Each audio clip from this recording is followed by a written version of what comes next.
Here you go, Mama. I'm here to help all of you. This is what we do to put a smile on the face of the less privileged. God bless you, my daughter. Thank you, thank you. You're welcome. Got it all.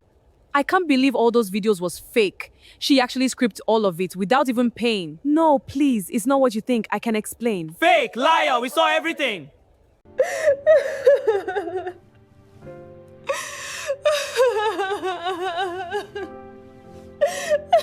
Millions of people called Sophia an angel online, but nobody knew the poor woman crying in her videos was still begging for help after the cameras went off.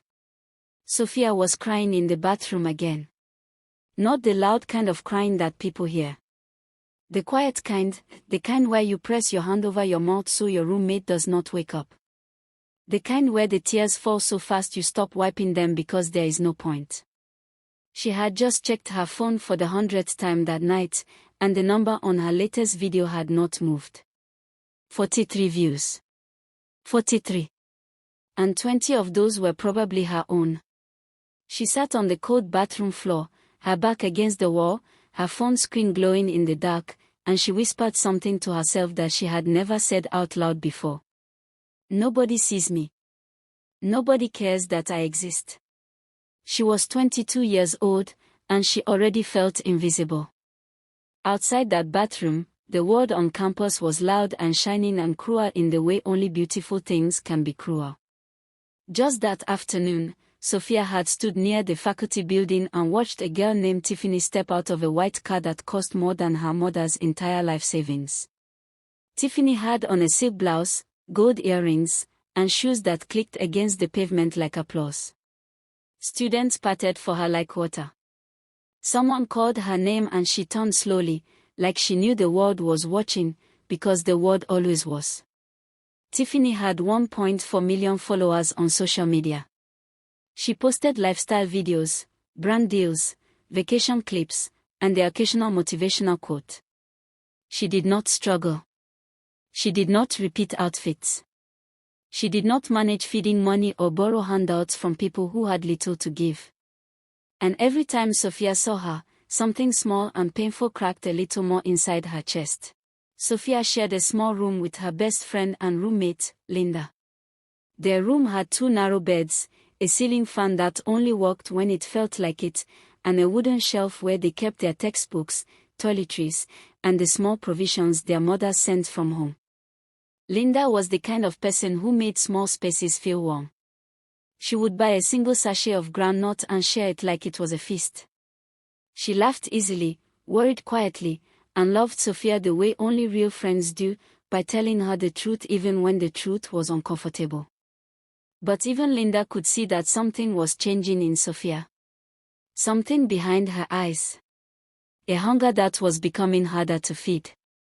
You are spending too much time comparing yourself to people who did not start where we started, Linda told her one night. Sophia had smiled and nodded. But inside, she had already decided that comparison was not the problem.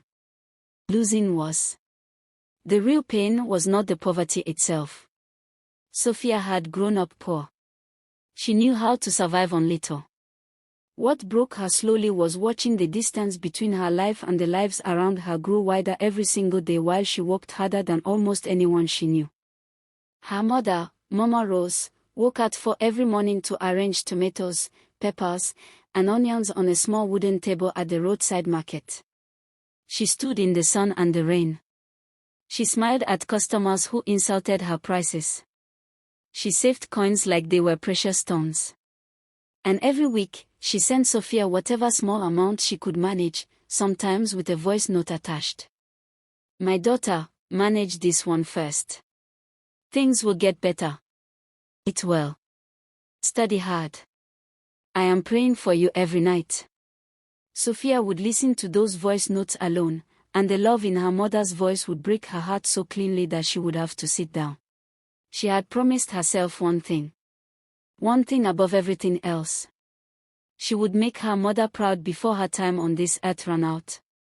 Whatever it took. Whatever the cost. Before this story begins, if you love emotional stories that teach real-life lessons, kindly subscribe and join this family Red Heart because today's story will change the way you see social media forever. It started with a scroll. Sophia was lying on her bed one Sunday afternoon, tired from another failed attempt at a comedy skit that had attracted 11 views in 3 days, when she opened her phone and began moving through her feed without thinking. Video after video passed her eyes.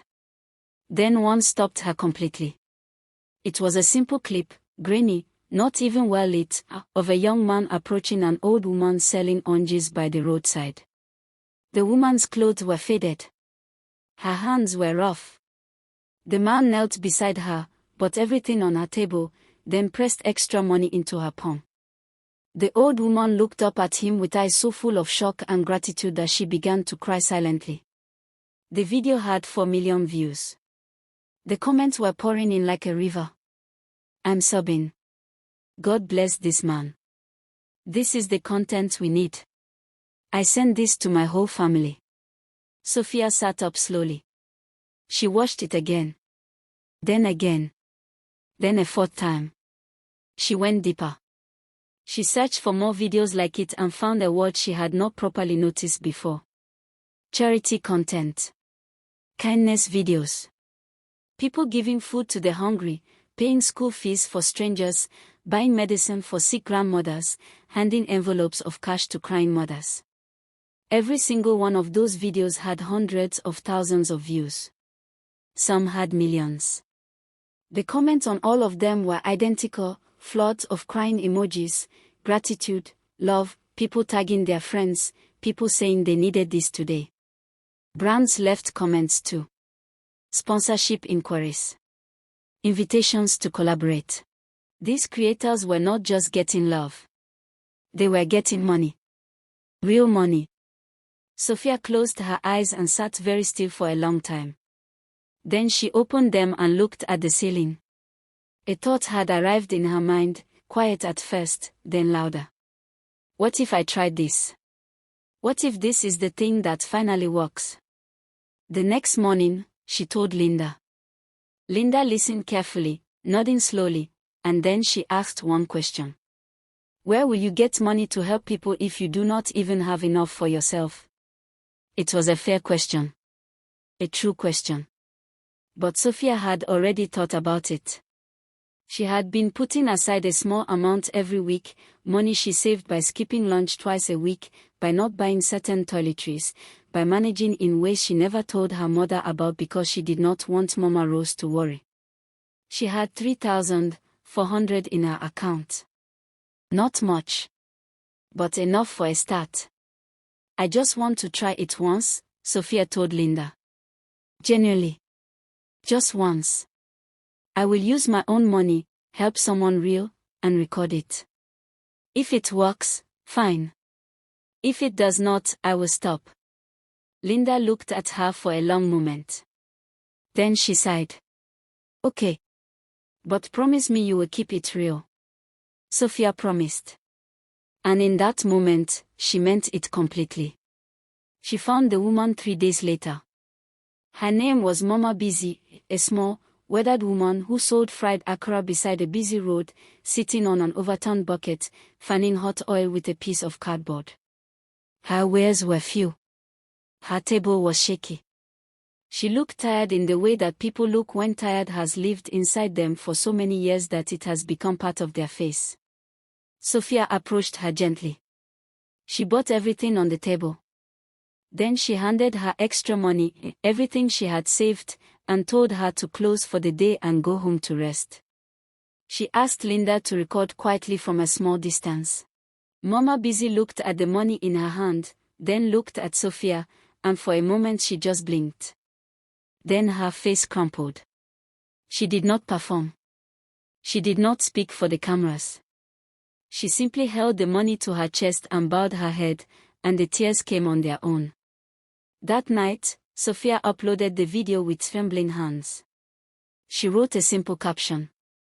She has been standing here since sunrise. Today, I just wanted her to know someone sees her. Then she put down her phone and went to sleep. She woke up to noise. Not actual noise, digital noise. The kind that floods a phone screen when something goes viral. Notifications were stacking on top of each other so fast the phone could barely keep up. Comments. Shares. New followers. Tags. Direct messages from strangers. She sat up in bed and stared at her phone with the expression of someone who had just been told something they had dreamed about for years but secretly stopped believing. The video had over 80,000 views overnight. By afternoon it was pushing 200,000. By the next morning, it had crossed 500,000. Linda stood at the door of their room with her mouth open. Sophia. I know. Sophia. I know, Linda. 500,000, I know. They both screamed. They jumped. They held each other laughing and half crying in that tiny room where they had eaten half portions and worried quietly for years. For one brief, beautiful moment, everything felt possible. The comments wrecked Sophia emotionally in the best way she had ever experienced. People wrote things like, "You restored my faith in humanity today," and "This is what the internet was made for," and "I showed my daughter this video and we both cried together." Strangers were tagging influencers, bloggers, and news pages. A popular blog reposted the video with the caption, "This young woman is doing more than most, watch this and feel something real." 3 brands sent her direct messages within 48 hours. A clothing company. A food company. A student loan platform. They all used the same word in their messages, authentic. They loved how real it felt. They wanted to work with her. Sophia read each message 3 times. She had never been called authentic before. She had never been called anything by a brand before. She had never been anything to anyone outside her small circle. Now strangers were calling her kind-hearted. An angel. A blessing. The campus shifted. That was the thing nobody warned her about, how fast the social world of a university could rotate once a name started to rise. The same classmates who had barely acknowledged her now stopped her in hallways. "Wait, are you the girl from that video?" Lecturers who had never noticed her suddenly smiled in recognition during class. A student union officer invited her to speak at a campus event. Someone sent her a message saying Tiffany had watched her video and left a comment. Sophia went to check. There it was. A simple heart emoji from Tiffany's account under her video. Sophia stared at that small red heart for longer than she would ever admit. It meant nothing. It was one tap of a finger. But to Sophia, in that moment, it felt like the entire world had finally turned and looked at her. She saved a screenshot of it. But it was a phone call from her mother that broke her in the most beautiful way. Mama Rose called on a Thursday evening, her voice bright and high and overwhelmed. "Sophia. Sophia, my daughter, I have been watching your video since morning. My customer showed me. The whole market is talking. They are saying you are a kind girl. They are saying you are going to be somebody great." Sophia had to press the phone hard against her ear because her hand was shaking. "Mama, it is just one video." "No. No, it is not just one video. It is your heart. It is who you are." Mama Rose lowered her voice then, like she was sharing a secret. "I have been telling people in this market for years that my daughter has something special. And now they are finally seeing it." Sophia could not speak for a moment. She swallowed everything inside her chest and managed to say, "I love you, Mama." When she hung up, she sat quietly and made herself a silent promise that she would keep growing, for her mother, for that pride in her mother's voice, for every single year Mama Rose had stood in the sun and saved coins. She would not stop. She could not stop now. The second video was real. So was the third. But by the fourth, something had already begun to shift, quietly, almost invisibly, the way rot begins in fruit before you can see it on the surface. The problem was simple and sharp. Genuine kindness cost money that Sophia did not have consistently. Her savings were gone after the first video. The brands had sent some money, but it came with terms, They needed content tied to their products, scheduled posts, specific messages. The audiences that were now watching her expected the same emotion, the same scale, the same beautiful humanity that had made them cry the first time. And Sophia was sitting in a small room with a dwindling phone data balance, trying to figure out how to feed the monster she had accidentally created. You could space out the videos, Linda suggested one evening. Let people miss you a little. But Sophia shook her head. If I go quiet, someone else fills the space. The algorithm forgets you in a week. The first small dishonesty was so minor that Sophia barely registered it as dishonesty at all. She was filming a scene where she helped an elderly man who collected scrap metal near an open field. The man was genuinely struggling, that part was real. But when she played back the footage, the moment she handed him money looked flat. His reaction was not what her audience had come to expect. So she went back the next day, approached him again, and asked him to please respond the same way he had responded yesterday. I just want to capture it better, she explained with a smile. The man, grateful and confused, nodded and tried to recreate his surprise. It was slightly less natural this time. But Sophia edited it to look seamless. When the video posted, it got 300,000 views. Nobody knew. Nothing looked wrong. And Sophia felt only the smallest pool of discomfort, one that passed quickly when the notifications started stacking again. Then came the coaching.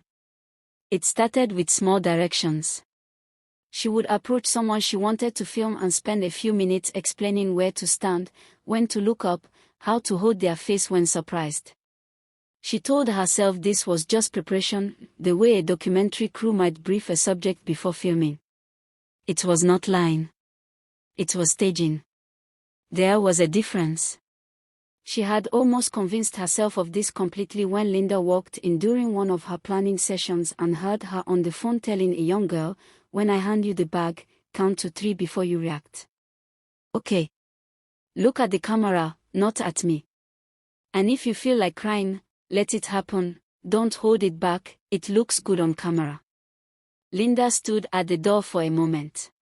Then she walked in, sat on her bed, and waited until Sophia finished the call. "Sophia. Don't start, Linda. I'm not starting anything. I'm just, Linda. Please." Linda looked at her for a long time. Then she said quietly, "I hope you know where this road goes." Sophia did not answer. By month 5, the operation was no longer just Sophia and Linda and a phone. Sophia had brought in a camera guy named Kin, who was studying mass communication and needed money. She had a part-time editor. She had a small team of people who helped her locate convincing-looking subjects, people who looked the part, who carried the right kind of visible suffering in their eyes, who would agree to participate for a small payment. The scripts were now written in a notebook. She would arrive at a location with a plan, where the subject would be sitting, what they would be doing, what story they would tell. Then Sophia would appear on camera as if she was discovering this person for the first time, moved by a humanity that had brought her there by chance. The audience always believed it. The comments always flooded. The numbers always climbed. And every time Sophia pressed upload, she told herself the same quiet lie, at least these people are still getting something. It is not completely fake. But she knew. Somewhere underneath all the performance and the follower count and the notifications, she knew. Her life looked completely different now. There was no other way to describe it. The girl who had cried silently on a bathroom floor with 43 views was now a verified creator with over 900,000 followers, a growing brand partnership portfolio, a new phone, and new clothes that she no longer had to repeat. Brands sent her free products. Event organizers invited her to shows and dinners. She sat at tables where people took her photo and posted it online with captions like, "Had the pleasure of meeting the inspirational Sophia today, her heart is truly gold." Churches invited her to speak about kindness, giving, and impact. She would stand at podiums and speak beautifully, and she was a good speaker, always had been, about compassion on humanity and the importance of looking out for those less fortunate. The audience would applaud. Elders would nod. And Sophia would smile and feel, briefly, like two people at the same time. Campus was almost unrecognizable to her now compared to the girl she had been just months before. The same halls that had once felt cold and indifferent now felt like home. Students recognized her. They waved. They whispered excitedly when she walked past. A first-year girl once stopped her near the library with shaking hands and said, "You changed how I think about helping people. You made me want to be better." Sophia had smiled and thanked her and hugged her warmly. Then she had walked away and not thought about it again. That was the cruelest part of what she had become, not the lying, but the numbness. She had started this journey with genuine feeling. Now she moved through it like an actress between takes. She performed emotion on camera and stored it carefully away when the camera was off. It was efficient. It was hollow. And she had stopped noticing the difference. Mama Rose called every week now, and those calls had changed flavor. They were no longer the careful, tender calls of a woman managing small money and big love. They were proud calls. Celebratory calls. Mama Rose had stopped skipping meals. She had bought a small generator for the shop. She told Sophia she was the talk of the market, that women stopped by just to say they were praying for her daughter. Sophia always listened to these calls with a smile on her face and a low, dull ache underneath. She had given her mother the thing she always wanted: pride, comfort, recognition. But the foundation under all of it was cracked. And Sophia knew that one wrong step, one misplaced piece, and the whole structure would fall. She just believed, truly, desperately believed, that she was too careful to make that mistake. She had managed everything so precisely. She had scripted every moment. She had controlled every detail. She was not going to let it fall. Then there was Linda. Poor, loyal, worried Linda, who shared the same room and watched everything from 3 feet away. Linda had grown quiet about it. She had said everything she needed to say in those early months, and Sophia had not listened, and now Linda carried her concern like a stone she could not put down and could not bear to hold. She still shared groundnuts. She still laughed easily. She still left warm food on Sophia's desk when she came in late. But there was something carefully guarded in her eyes now, a watching quality, like someone standing near a cliff edge, not knowing whether to grab the person beside them or save themselves.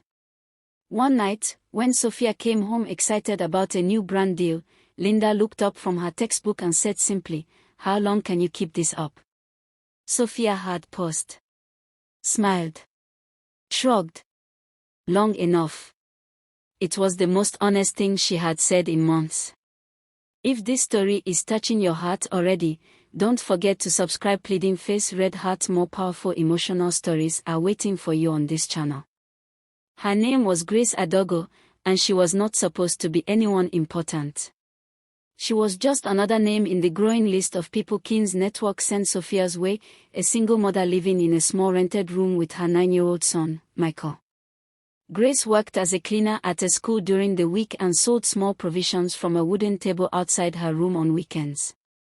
Michael was one of the brightest children in his class. His teacher had sent home a note saying so, but the school had sent him home 3 weeks earlier because his term fees had not been paid. The amount was not enormous. But for Grace, it might as well have been a mountain. She had tried everything. She had borrowed from neighbors who had little to give. She had spoken to her employer, who was kind but slow. She had prayed. Every night, she had prayed. And then Keen's contact called her phone and said a popular influencer wanted to feature her story and would provide support after filming. Grace said yes the way a drowning person reaches for anything, quickly, gratefully, without examining it too closely. She dressed Michael in his cleanest shirt. She made sure the room was tidy. When Sophia arrived with her camera guy and her quiet, professional energy, Grace welcomed them with everything she had: tea she could barely afford, a clean mat for them to sit on, her most open and honest face. Sophia was warm with her. That was the thing about Sophia that made the whole operation so effective. She was genuinely charming. She had a way of listening that made you feel heard. She held Grace's hands during the pre-interview chat and looked at her with such sincere seeming eyes that Grace felt, for the first time in months, that she was not alone. Michael sat in the corner doing a puzzle, glancing up occasionally at these strangers in his home. The filming was detailed. Sophia spent time with them. She directed Grace gently where to sit, how to respond, when to hold Michael close. She held a small notepad and crossed off items like a quiet film director. She told Grace, "When I walk in the second time with the envelope, look at Michael first, then at me. Hold the envelope with both hands. If emotion comes, let it come." Grace nodded, watching Sophia carefully. She noticed that Sophia's eyes, behind all that warmth, had something calculating in them, a focused stillness, like a photographer waiting for the exact right light. But Grace pushed that thought aside. This woman was going to help her son go back to school. That was what mattered. At one point during a break in filming, Grace quietly took out her phone and recorded a short clip of the room, Sophia reviewing footage on her tablet, Kin adjusting the ring light, the notepad sitting open on the table with stage directions written clearly. She did not record it as evidence. She recorded it because she was happy, and happiness made her want to preserve the moment. The final video was masterful. Sophia had a gift, she really did, for constructing emotion in a video the way a composer constructs a melody. The lighting was warm. The music underneath was perfectly chosen. The moment Sophia handed Grace the envelope and Grace pulled Michael into her arms, the edit held on that image for 4 full seconds before cutting. It was devastating in the most beautiful way. The video crossed 1 million views in 36 hours. Grace watched it on her phone in her small room and cried, genuinely, this time, at how the story of her pain had become something so many people were touched by. Michael watched beside her and asked, "Mama, when will she send the money?" Grace pulled him close and said, "Soon, baby. Very soon." She messaged Sophia that same night. The reply came hours later. "So proud of how this turned out. We'll sort everything by end of week, smiling face with smiling eyes. Grace saved that message. She went to sleep holding her phone. End of week. It was almost there. She just had to wait a little longer. End of week came and went. Then another week. Then another. Grace's messages began politely, "Good morning, just checking in about the support you mentioned," and Sophia replied with apologies and excuses that were warm enough to keep Grace waiting just a little longer. But the excuses began to thin. The replies began to space out. And then, slowly, they stopped altogether. Grace would open her chat with Sophia and see it delivered beneath her messages, sitting there like a closed door. She called the number Kin had given her and it rang out. She went online and watched Sophia's account continue to grow, new videos, new brand deals, photos from events where Sophia stood smiling in beautiful clothes beside important-looking people. Michael had now been home from school for over a month. His teacher had called twice. His pencils were worn to almost nothing because he kept studying at home, refusing to fall behind, because he was the kind of child who believed in things. That belief broke Grace's heart more than anything. Then came the afternoon that changed everything. Grace was sitting outside her room watching a neighbor's child play when she saw, on a video someone shared in a local WhatsApp group, Sophia dancing at a large birthday event. She was laughing. She was wearing an outfit Grace had never seen before. She looked like someone who had never sat in a small room and promised a desperate mother that her son would go back to school. Something cold moved through Grace's chest. She went inside. She sat on her bed. She opened her phone gallery slowly and looked at the clips she had recorded that day, the notepad with stage directions, Sophia coaching her on how to react, Kin adjusting the light, the careful, practiced machinery underneath what the world had seen as a spontaneous miracle. She looked at those clips for a long time. Then she opened her phone contacts and called her sister. "I need your help," she said. "I need to post something online, and I need you to show me how to do it properly." The post went up on a Tuesday evening. Grace was not a dramatic person, her caption was simple and direct. She explained what had happened, what was promised, what was filmed, and what was never delivered. She attached screenshots of the chat where Sophia promised payment. She posted the behind-the-scenes clips. She posted the clip of Sophia coaching her on camera positions and emotional reactions. And at the end, she wrote something that cut through everything else. My son has been home from school for over a month. The day this video posted, over 1 million people were moved by our pain. But the woman who filmed us has not sent a single coin. I am not doing this for revenge. I am doing this because my son deserves to go back to school, and because the people who donated to her deserve to know where their faith is going. Then she posted it and put down her phone and went to make Michael dinner with shaking hands. By midnight, the internet was on fire. Grace's post had been shared thousands of times. The comments started as shock, "This cannot be real, can it?" and moved quickly into fury. Sophia's fans rose up first, the way they always did, flooding Grace's comments with accusations, telling her she was jealous, telling her she was lying, telling her Sophia was a good person and she should be ashamed. Sophia posted an emotional video from her room, red-eyed, soft-voiced, carefully lit, in which she denied everything, called the situation a misunderstanding, and said she was heartbroken that people could twist her kindness this way. It was a good video. Convincing. And for a few hours, the tide seemed to hold. But Grace had uploaded the clips. And people had started watching them. Frame by frame. Second by second. The notepad was clear in one of them. Sophia's voice was unmistakable in another. And one by one, like cracks spreading across glass, the questions began that no denial could answer. It started with a comment. Just a comment, buried under thousands of others, from an account with a small following and a simple display name. The same thing happened to my mother. I have been afraid to say anything. But if this woman is speaking, maybe I can speak too. The comment got 4,000 likes overnight. By morning, its author had posted her own story. Her mother had been used in a video 6 months earlier, a beautiful clip of Sophia surprising an elderly woman with a bag of foodstuffs, which had gone enormously viral. What the audience did not see was that the foodstuffs were collected back into the car boot 15 minutes after filming ended. The elderly woman had been told the food was coming back the next day in a bigger quantity. It never came.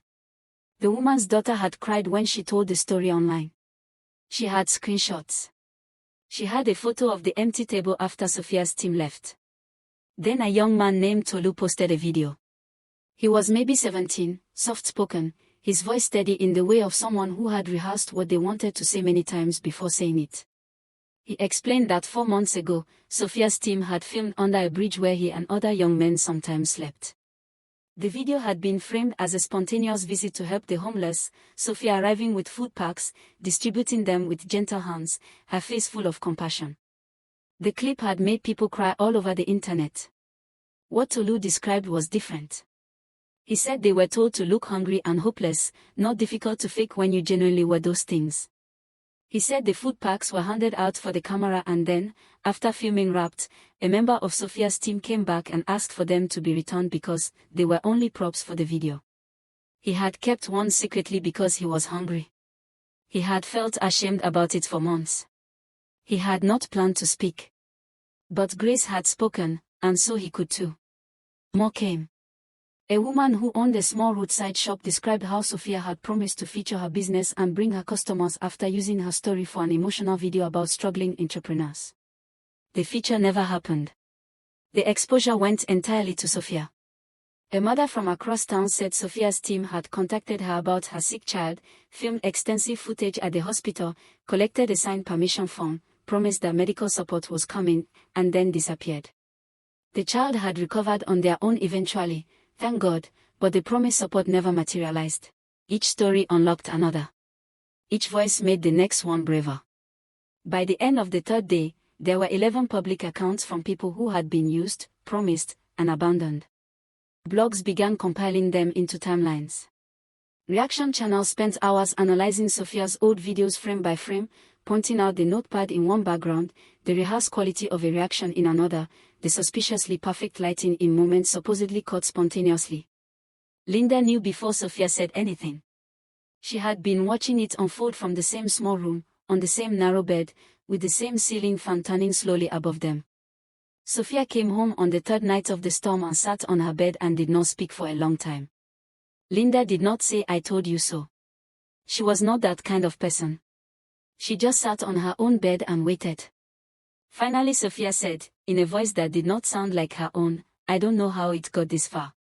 Linda looked at her for a long moment. Then she said, "Yes you do. It was not cruel.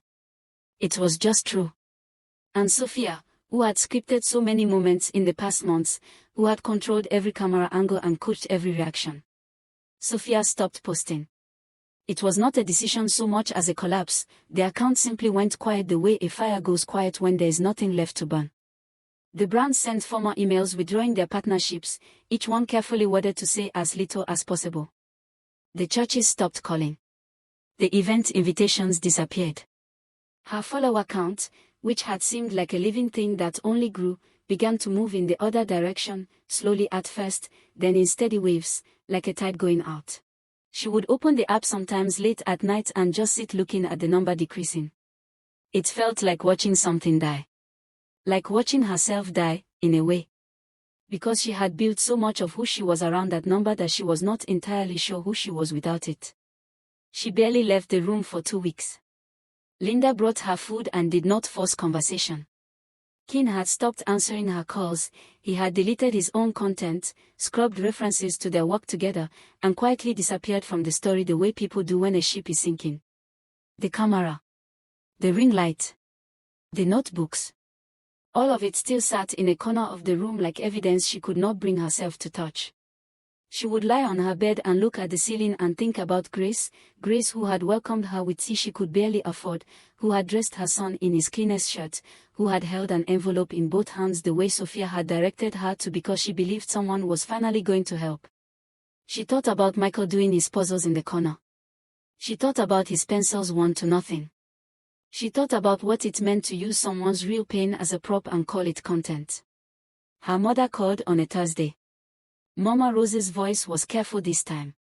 Not the bright, proud voice of the last months. A careful voice. A loving voice that was carrying something heavy inside it. "My daughter. Mama. I have been hearing things." "I know, Mama." A long silence. The kind that carries years inside it. Then Mama Rose said something that Sophia would hear in her mind for the rest of her life. "Sophia. I skipped meals for you. Not because I wanted you to be famous. Not because I needed people to know your name." Her voice was not angry. It was something harder than anger, it was wounded. "I did it because I love you. And I thought that love was teaching you something about what matters." Sophia pressed the phone against her ear and closed her eyes and let the words land completely, without flinching, without excuses. The tears came slowly, and this time she did not cover her mouth. She let them fall. "I'm sorry, Mama. I'm so sorry." Mama Rose was quiet for a moment. Then she said softly, "Then show me." "Don't tell me. Show me." On a quiet Saturday morning, 3 weeks after the story broke, Sophia left the room alone. No camera. No Keane. No ring light. No notepad. She took out the last of her brand payment money, the amount that remained after the partnerships had dissolved and settlements were quietly handled, and she went to Grace's address, which she had never forgotten because she had been there to film. She knocked on the door. Grace opened it and looked at her. There was no warmth in Grace's face. But there was no hatred either. There was just a tired woman who had already survived so many things that even this betrayal had not destroyed her. Sophia held out an envelope. Inside was enough for Michael's school fees, the back rent, and a little more. She did not bring a camera. She did not ask to record. She just handed it over and said, "I am sorry. There is nothing else I can say that is bigger than that. I am just sorry." Grace took the envelope. She looked at it for a moment. Then she looked at Sophia, really looked at her, the way people look when they are trying to see past everything on the surface. She stepped back and said quietly, "Michael. Come and greet someone." The boy appeared in the doorway, his eyes wide and careful. Sophia looked at him, at his one pencil sticking from his shirt pocket, at the steady brightness in his eyes that poverty and broken promises had not managed to extinguish, and she felt something crack open inside her that had been sealed shut for too long. Something real. Something that did not need a camera to be true. She did not go back to posting immediately. It took months. And when she finally did, there was no music underneath her first video. No careful edit. Just Sophia, sitting in the same small room, in the same clothes she had worn 100 times before the fame came, speaking directly to her remaining audience, which was now a fraction of what it had been. She told them everything. Calmly. Clearly.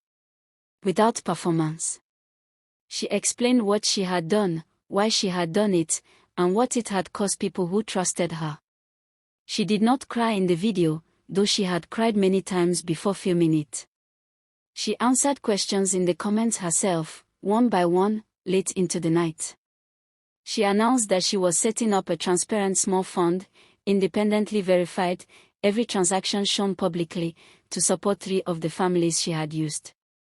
Not for content. Not for redemption points. Just because it was the right thing and the only thing. The video did not go viral. It got 60,000 views. The comments were split, some people were moved, some were unconvinced, some were still angry, and they had every right to be. But in the middle of all of it, one comment stopped her. It was from an account with no profile photo and a name she did not recognize. It said, "The truth is never as beautiful as a good lie. But it lasts longer." She read it 3 times. Then she screenshotted it and made it the wallpaper on her phone, not to post, not to perform. Just to remember. And in the small room with the ceiling fan that only worked when it felt like it, Linda looked over from her narrow bed and saw Sophia sitting with her phone in her hands and an expression on her face that had not been there in a very long time. Not the polished smile of the influencer. Not the hollow performance of the months in between. Something quieter and more difficult than both. Something that looked, if you had known Sophia from the beginning, remarkably like the person she was before the world started watching. Linda said nothing. She reached over to the shelf, picked up the small sachet of groundnuts she had bought that afternoon, and tossed half across the room onto Sophia's bed. Sophia caught them without looking. Then they sat together in the quiet, 2 women in a small room with 1 textbooks, a creaking fan, and the long, slow work of starting over, and that was enough. That, at least, was real. If this story taught you something today, please subscribe, like, and share this video with someone you care about. Red Heart. You never truly know what happens behind the camera.